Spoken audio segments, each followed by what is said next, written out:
Hi friends, how are y'all doing?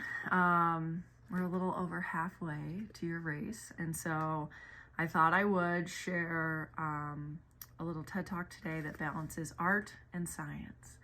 And so the art is like the spirit, the mindset, which you would probably argue, you've heard a lot of people say, is like 90% of the game. And all of these little things that I'm going to talk about today, like med kit, safety, Vivi bags, is all like icing on the cake. But we're going to spend most of the time on that because it's fun and this is important to do in life.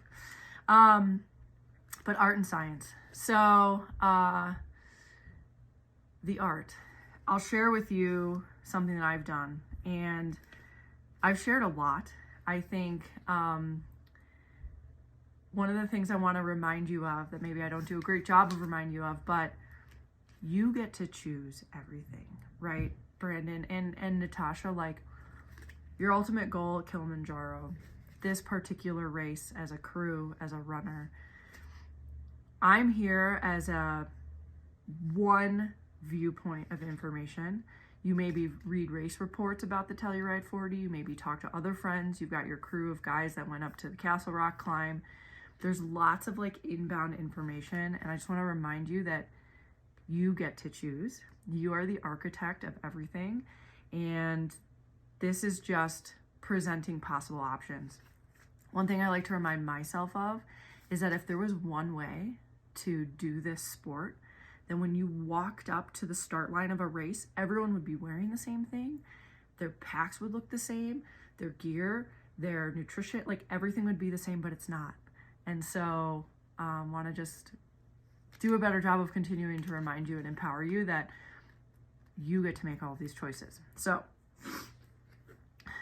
when I ran my first 50 miler, I knew, I don't know how I knew, but instinctively I knew that there'd be some dark times out there.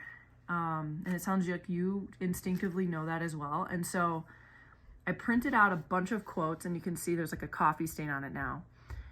And I laminated it so that when the hard times came, I could pull this laminate out of my pack and read myself one of the quotes, like, expect to be surprised, or examine everything, not all as it seems.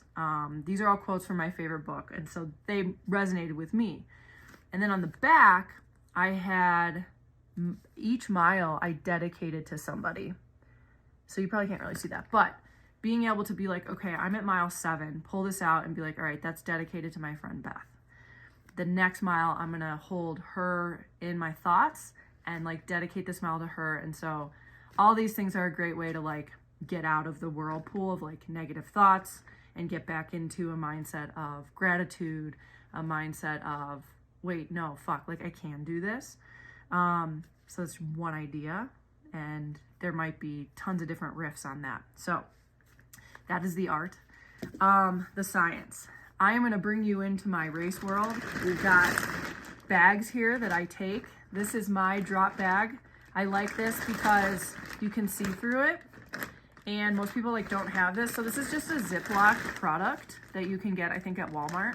I didn't even know they made bags this big. I've got this box and this box. And like, I think you guys, we feel each other because I saw your garage and like you're organized the same way. You've got tons of good gear. So this again is just, what does it look like for me to show up? And are there things you can steal from my ideas? Probably not something you need, but Life Straw, you can put this in a stream and drink out of it. Filtered water, a knife, you probably carry a knife all the time with you. Vivi sack, so if you get caught in the wilderness, you put this over you and it keeps you at 80 degrees overnight. A battery, this is pretty heavy. I see a lot of ultra runners carrying this battery to keep their phone going. I put my phone on airplane mode. I don't know, so I've really never actually brought this with me in my pack because it's so heavy. But if you do want to charge your phone while you're out there, you have it. Extra batteries. This doesn't go in my pack. I'll show you the only thing I put in my pack. But having this like on the side with your crew. So this is my med kit that goes inside my pack. It's pretty lightweight. you probably have a med kit that you've used in the past for in the Army, or that you keep now somewhere with you when you're fighting fires or at work. Couple important things in here: Tums and sunscreen, extra batteries. So I have these like little baggies that you see. You can get them on Amazon. I can send you a link, but they're like super easy to keep things organized. Tons of KT tape if I'm in a jam, extra contacts, ginger chews, blister care. I don't know if they're gonna, I don't know what the required items are. We should look at that on their website. Like, are they gonna require you to carry a bivy sack, a whistle? Are they gonna require you to be able to filter your water at some point? Unlikely. I think you're never more than 7 miles or potentially 2 hours from an aid station. So I doubt they're gonna make you do that stuff. But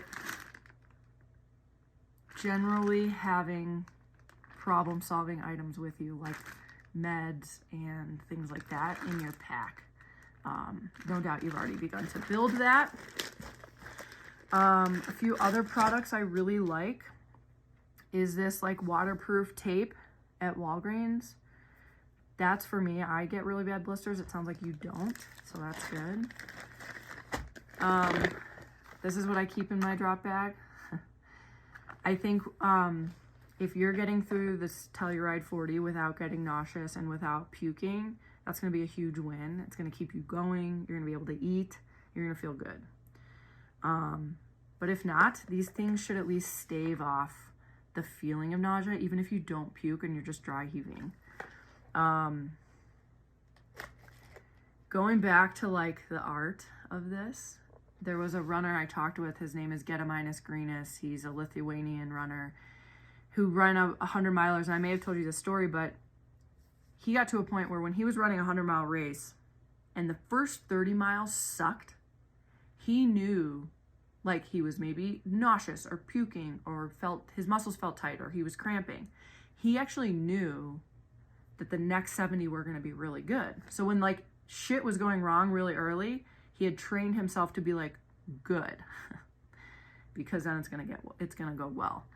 So when I get really nauseous at the beginning of a race, I'll try to subdue it by eating a few of these and a few of these.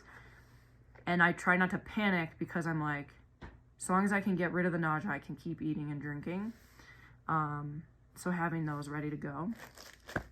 Salt tabs and amino acids. My guess is Kristen has gotten you to maybe buy some of these aminos. And I think you said you've been using it before your efforts that are longer than 90 minutes. So what I do before a race is I'll like pre-pack 2 aminos and a salt in each tab. So I just pull this out of my pack, down it. And so that works for me. I think that's it. There's a ton of stuff here. If you ever want to riff on more of this, we can. But again, I think this is all like, if you're optimizing the gear and the stuff and your med kit and whatever, like you're optimizing your nutrition and your gear and your drop bag, like that's like 10% of the game. The other 90% is your mind, which is already really strong. And if you're facing challenges now during training, can't help but, even though it sucks, like be like, yeah, that's actually good, because you're gonna see yourself overcome these things in the next couple months. And then when you get to the race, you're gonna be like, oh wait, I've already done this, I've already overcome this. So thank you for coming to my TED Talk. If you guys want to come to get together and we can like look through all this crap and talk about more of like what you're gonna have out there and what's gonna go in your drop bags, let's do it. Bye.